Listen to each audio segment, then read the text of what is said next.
Hey all. Well, it's season 6, and we're in the Daytona 500 start off the season. I went with Team Penske because they only have 3 cars, and so I pretty much took my own car as the 4th Penske team car, and I chose the number 28 because it was available, and I like Davey Allison. Always did. Thought him and Earnhardt, and Wallace, Jarrett, Irvin would have a lot of battles racing together. Anyway, well, we have a good car, as you've seen from my other Daytona and Talladega videos.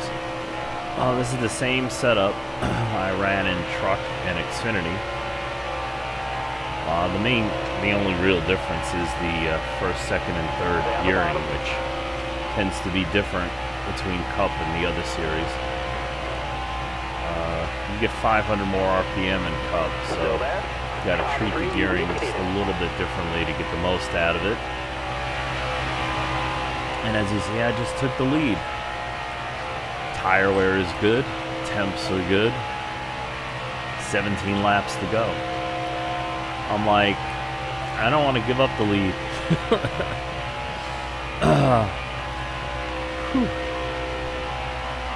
This is a full 200 lap race I'm running. In career, I always ran 100%. All right, you're clear. Now, this is the version before of the setup before the one I posted. So it's still fast. It's just not as fast. And for some reason, always a little bit slower in Cup relative to the rest of the field. Not really sure why.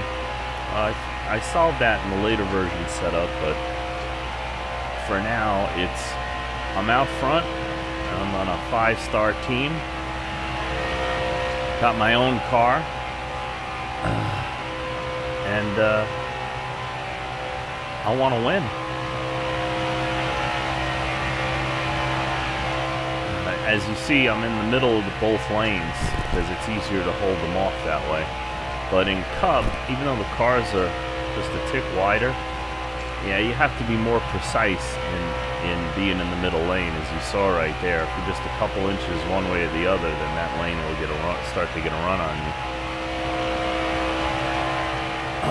I don't even know who I'm holding off here. I know it's Bubba Wallace on the inside. And I obviously don't care because I haven't switched over to see who's running behind me.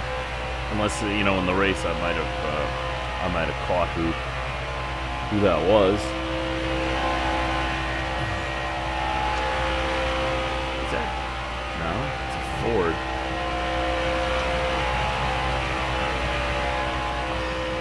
Looks like maybe a front row car. I forget who drives which. But yeah, holding it out front, just keeping it steady.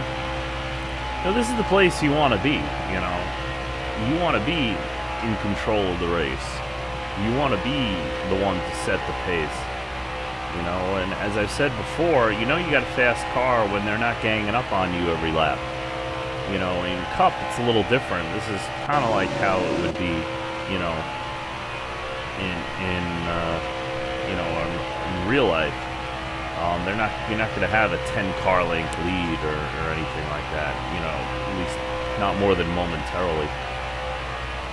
But that I'm able to pull out and keep them single file behind me, at least one row.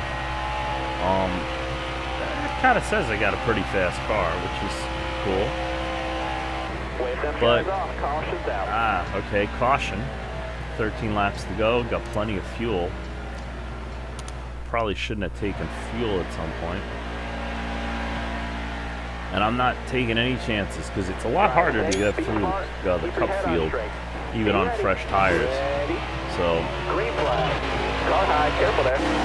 I'm just going to let it all hang out. 10 laps. Hold the lead. Make myself as wide as possible. Because that's how you win at the super speedways. Even online. You gotta, if you're out front and you have a fast car, you have an advantage. And that's important.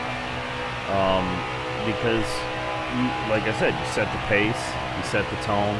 The AI kind of does their own thing, and it's kind of easy to hold them off because they won't slam into you unless they're trying to help you. That's a joke, but for those of you who know, you probably chuckled. Anyway, yeah, so it's different. Here's a Penske teammate behind me in the 21 car that I drove last season. But looks like just 4-star cars. Oh, it's Matt Tiff. Okay. 4-star cars behind me. And Kyle Busch lurking there somewhere.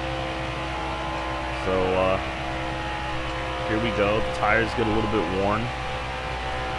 And it seems to have a greater effect on the AI than me, which is good.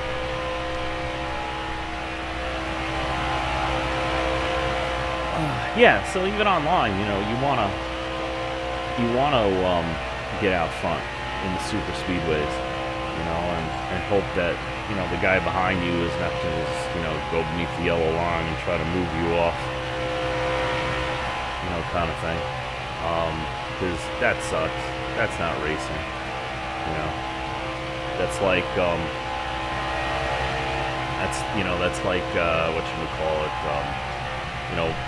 wrecking somebody to win. I mean, bump and run is one thing, but if you do it right, you don't wreck the guy. Hey, it can still happen because you're basically getting them out of shape on purpose in order to take a position. It's a very aggressive move, but it's also a very controlled move. It's not just slamming into them into the corner or middle of the corner or whatever, or just drive it in too deep.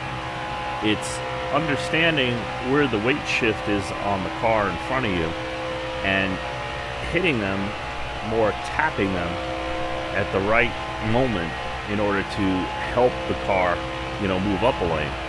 If you watch Rusty Wallace, Dale Earnhardt, Mark Martin, Terry Labonte, Dale Jarrett, Ernie Irvan, and others, in the 90s and such, where the bump and run was more prevalent and not as big of a deal, then you kind of understand it better. Jeff Gordon was criticized because I think the first time he tried it, he did wreck, and I think it was Rusty Wallace. Yeah, that was fun. It's like, it's perfect reason why you shouldn't try it if you don't know how to do it. And if you watch Earnhardt, especially, there's some great onboard camera shots from the IROC races in the 1990s. And you see he had this move, which I particularly like, coming right out of turn 4 here. If he couldn't get past the leader, he would hug the yellow line, and he would just get his nose right between the rear bumper of the car, of the leader, or the car in front of him, and just kind of be there, so the leader couldn't turn down off the corner, because in the 90s it's very hard to turn down or follow the yellow line all the way around. That kind of didn't come in until a little bit later, and so your car wasn't set up for it. So he had an advantage in being able to manage that maneuver. And I watched him on more than one race doing that, and you can't always see it on the network feeds or the ESPN feeds.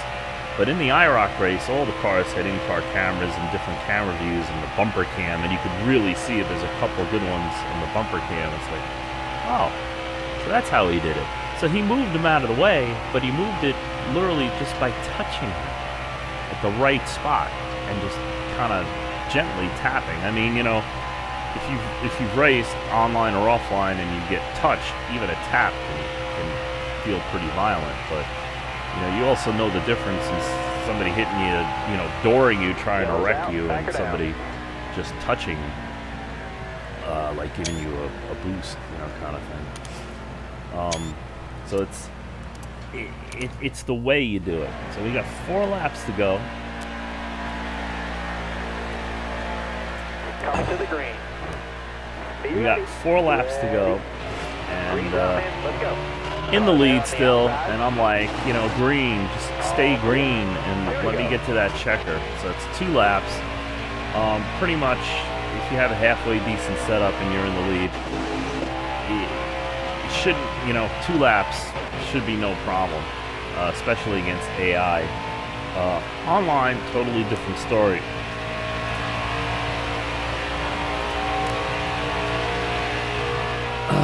Who's that by? That's Austin Dillon. Well, in the game, sadly, that's a 4-star car. Even though, in my opinion, it has 5-star horsepower, because they're still using the ECR engines, which are still a force to be reckoned with, like the Roush Yates engines. So you know, you got first-class horsepower, and car's not far behind. I mean, you know, Dillon won at Daytona, so it's good that he's up front, but the way the game has it is probably not much of a threat to a 5-star car like I'm driving, especially with a good setup. But I'm just like, come on, just, you know, in Cup they can, you know, gang up on you quick. It's different. So I'm just like, let's get around, 1 more lap, let's go. You can do it.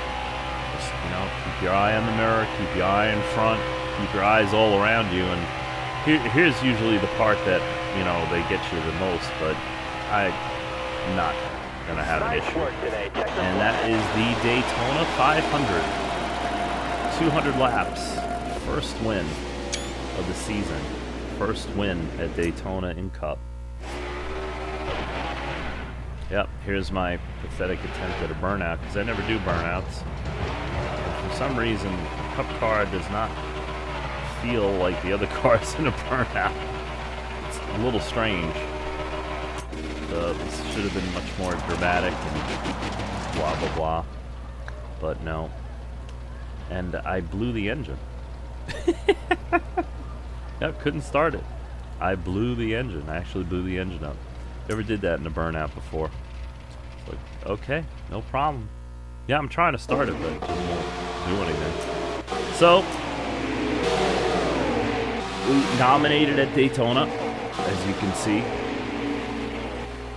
I ran up front most of the day, out in the lead. It should show on the leaderboard, you know, at the end how many laps I led.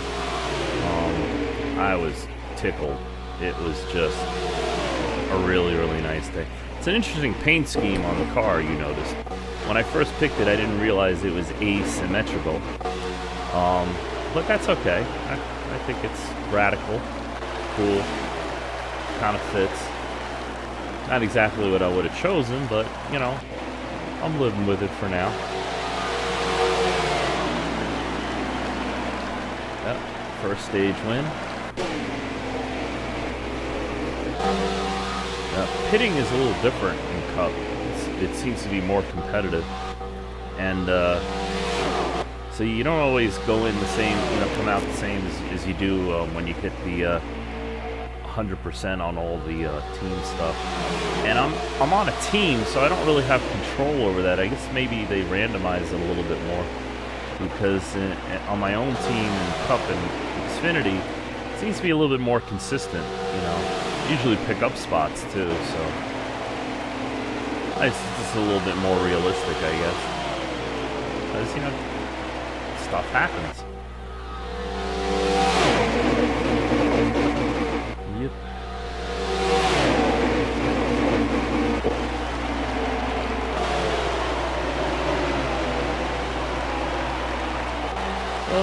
Right back on pack, I guess. Halfway. Come on, where's the wreck? Or they just touch. Let's skip that part of the replay. Okay.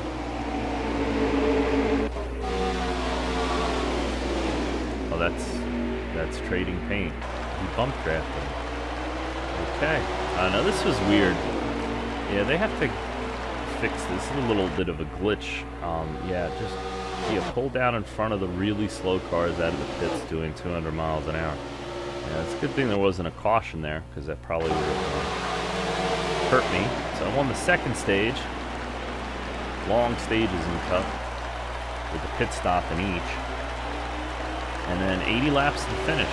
Another pit stop. And yes, you might have noticed I'm driving a Ford. Penske drives Ford. See, this is the kind of situation where you tend to get a caution. It's going to happen again. And Joey Logano gets into his, technical alliance teammate. Probably wouldn't have went down too well in real life. But you also, again, the AI doesn't act like in real life, obviously. I'll hear this. Yeah, is that what happened? They wouldn't have a caution before that happened. But anyway, that should have gotten a caution because somebody spun off pit road or something. And caused that. And here we go. Oh, it was an overtime deal. Nice. I remember that. So, put it all together. Had quite a nice run. There we go, I caught it.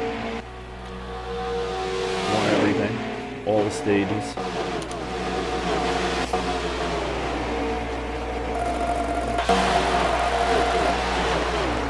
Nice. $1 million. $2 million if I own the team. First win, all the playoff points, max points.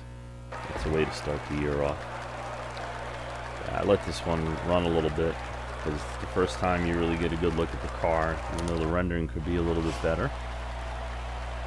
44 was my fastest lap. 134 laps left. Nice. At the Daytona 500 in the first one. Oh yeah, that's right. I started last. I screwed up qualifying again, so I just decided, just take it. Because in real life, that's what it would be, right? And I still won. I like that. That was cool. But I learned a lot coming up through the field for the first time in a 5-star car in competition. So it was definitely worth it. Yeah. Speedway racing. No plate anymore. A tapered spacer. They do a pretty good job of simulating that in the game. Just means you can get off the gas and get back on it and not lose 10 spots like you did with the plate. Yeah, definitely good day. Can't complain, not at all. I know I sound a little bit anticlimactic because it was the Daytona 500 and I was all, hyped up, but I'm starting to think, maybe career mode is something I have to put aside, at least for now, because obviously if I can win the Daytona 500 and 105 speed rating in a dominating fashion like this, there is no higher difficulty except, bunching the cars up a little more, which basically creates issues. So, thinking about it, moving on. Thank you so much for watching. Please like, subscribe, put comments or questions, anything. Thank you so much, and keep rolling.